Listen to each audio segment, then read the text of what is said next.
गुरुजी हमारे यहाँ आप पधारे और आपको भोजन प्रसादी कैसी लगी? अरे बहुत ही अच्छा प्रसाद बनाया, बहुत अच्छा प्रसाद में बहुत सारी तो मिठाइयाँ बनाई, नमकीन बनाए और सब्जी भी, आज साग और दाल चावल सब बना और बहुत अच्छा लगा मुझे। मैं काफी दिन में आपके यहाँ में हुआ मुझे, पर बहुत अच्छा लगा। आप देखिए भोजन का तो ये है कि मैं पहले भोजन ही नहीं करता था।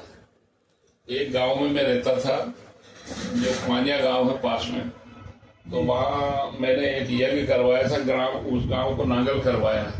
और नागल जब मैंने उस गांव को करवाया तो उसमें जब सारे गांव के लोग बड़े सब हुए, खुश हुए, बहुत बड़ा गांव है, उन्होंने कहा महाराज आज हमारे घर भोजन, आज हमारे घर। तो मैंने एक साल मुझे लड्डू बाफले खाते खाते हो गए। अब देखो आप मुझे, मैंने कहा यार भैया मैं लड्डू बाफले खाऊंगा कि भजन करूंगा?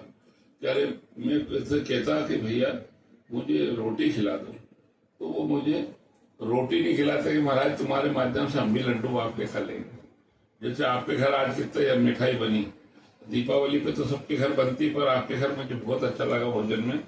और कल मैं नलखेड़ा के पास में गांव गया था जैन साहब के यहाँ, और उन्होंने भी बहुत स्वागत किया। और कल मुझे एक अंगूठी भी उन्होंने भेंट की, और वो अंगूठी डायमंड की बताई उन्होंने कि महाराज जी ये मैं बहुत दिन से आपको देने के लिए रख रखी थी। फिर मैंने लड्डू बाफले खाते खाते एक दिन किया कि अब मैं अब कभी भोजन नहीं करूँगा, तो मैंने फिर भोजन छोड़ दिया। मैंने 13 साल तक भोजन नहीं किया, 125 ग्राम फलाहार करता था।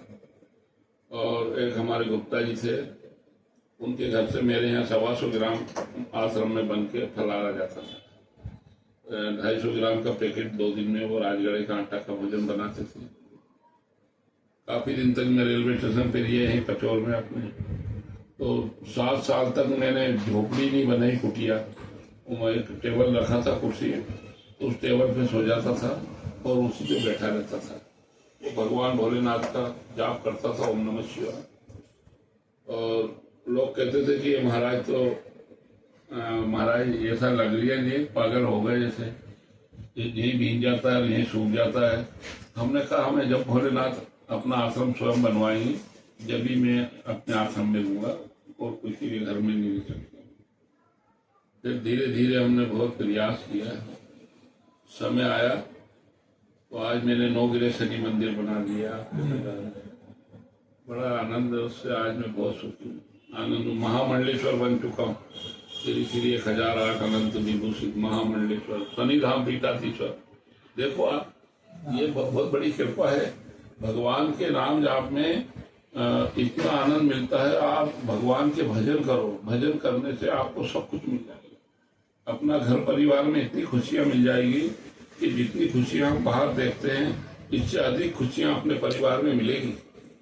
मैंने ये देखा, मैं शनि धाम, शनि सिंगापुर 5 बार पैदल जा चुका हूँ, 1000 किलोमीटर। जब मैं एक बार गया तो यहाँ से मैं 1 महीने में पहुंचता हूँ, दीपावली में पहुंचता था। इस बार नहीं गया मैं दीपावली पे, तो मेरे पैर दुखने लग गए। मेरी उम्र 70 साल की हो गई है। समय का अभाव होता है।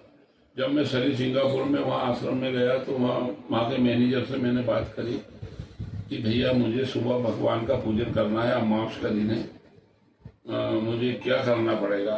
तो मैनेजर साहब ने किया, महाराज जी यहाँ 21,000 रुपये लगते हैं। तो हमने कहा हम 21,000 रुपये दे देंगे और आप हमारी तरफ से पूजा होगी सुबह। उन्होंने कहा ठीक है, पैसे जमा करो। उन्होंने मुझे एक कमरा दे दिया था, तो मैं उस कमरे में गया। मैंने कहा भैया मैं अभी पैसे लेके आता हूँ। और वास्तविकता में मैं गोपाल जी आपसे कह रहा हूँ, शनिदेव की इतनी कृपा में जैसे लेने गया पैसा, और मैं 21,000 रुपये लाया भाई, और मैंने लाके और वहाँ उनको देने लगा कि भैया ये पैसा लीजिए साहब। बोले महाराज आप तो ये रसीद लो, और तुम्हारे रसीद के पैसे को मुझे दे गया है, और वो कह गए कि महाराज आए तो महामंडलेश्वर जी उनको दे दें ये रसीद। मैं उस समय बहुत रोया, मेरे मन में ऐसा आया कि मैंने कितना कौन सा पुण्य किया। मैं यहाँ से 5,000 रुपये रख के ले गया था, पर रास्ते में मुझे 20,000 रुपये दक्षिणा अपने आप आ गई। मैं मांगता हूँ नहीं, आज तक नहीं मांगा, पर अपने आप 20,000 रुपये मेरे को लोग, अरे महाराज जी हमारी तरफ से भोजन कर लेना। अरे भैया मैं मंदिर में करता हूँ भोजन, जाकर सोता हूँ मंदिर में। अरे नहीं आप तो अपने खर्चे में कुछ भी कर ले। ऐसे करके मेरे पास तो 20,000 रुपये दे दिए। तो मैंने कहा अपन इनको क्या करेंगे, भगवान के पूजन में लगा है, तो योग ऐसा बना। तो आज देखो बहुत काफी दिन में आपसे यहाँ देखो हमें मिला और बहुत अच्छा लगा। आपको बहुत बहुत आशीर्वाद देता हूँ भैया। आपके यहाँ कोई बच्चे ब्याह हो, बच्चे का बेटा बेटी सब उन्नति करे, आप सब सुखी रहो, पूरा परिवार, ऐसी कामना करता हूँ। जय शनिदेव, जय शनि।